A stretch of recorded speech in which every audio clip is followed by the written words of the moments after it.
Hey, just because it's St. Patrick's Day, it doesn't mean that we can't all celebrate. It's, you know, next, what, Friday, I think, something like that. So joining us this morning is Dawson chef Jordan Parker to talk about some of their special menu items for St. Patty's Day. Welcome. Nice to have you here. Good to be here. You guys, you said you're just celebrating your 3-year anniversary now? That was in October, Yeah, yes. how's it going? It's going great. Right? It's going really well. What do you guys specialize in?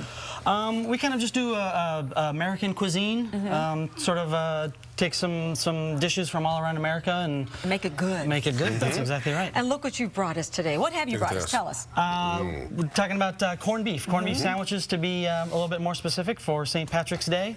You know, we cook our corned beef in-house. We make our sauerkraut in-house. Wow, okay.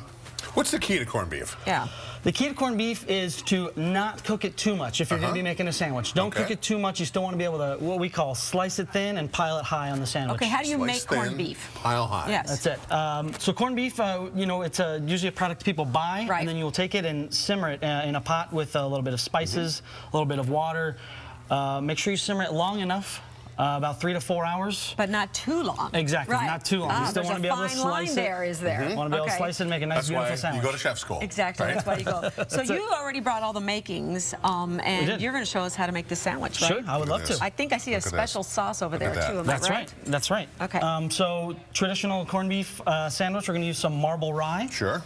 And this is our remoulade, so kind of a Thousand Island dressing sort of. But you call it a remoulade. Remoulade. Yeah, that sounds fancy.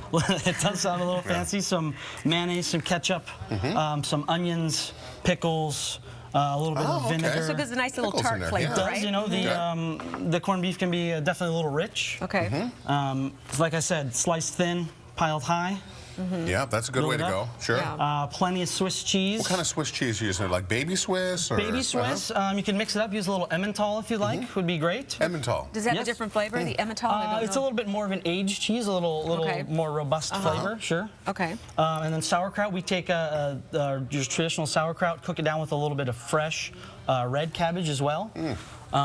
Gives it a little color. A little bit of color, sure. Little flavor difference there as well? A little bit. Sure. It can be a little strong, the flavor of sauerkraut on its own. Okay, there we go, and we're going piled high. Piled sliced thin, piled high. So excited. All right. Talking about St. Patrick's Day, so we'll put a little green pick in there. Yeah. Can't have a corned beef sandwich without a pickle on the side, so here it is. The whole Absolutely, very nice. Slice that sandwich in half, will you? And then while he's doing that, Chef, tell us about the dessert that you brought. So yes, we'll be featuring a dessert for St. Patrick's Day.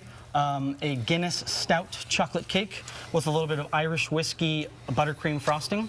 Oh. Nice, beautiful. Wait a minute, so there's Guinness in the actual cake, and then the Irish, and then the whiskey is in the...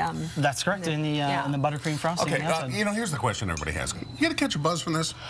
You're not going to catch a buzz from it, but... If I ate enough, would I catch a buzz? Sure, okay. So there's actually alcohol. I mean, the alcohol doesn't evaporate? In the frosting, no, it does not. Okay, interesting. I'm going to let you try it. Okay, I'm going to lick the frosting. Oh, yeah, I can taste it, though. It's good. Chocolate cake for You breakfast. know what, though? I didn't know that it's alcohol. You can't taste it, but you know there's something different going on There's now, a little different flavor of something going on. It's a richness. It is. Yeah. And it leaves a nice aftermath, right? Yeah, I'm feeling warm all of a sudden. Could I have another slice of cake, please? All right.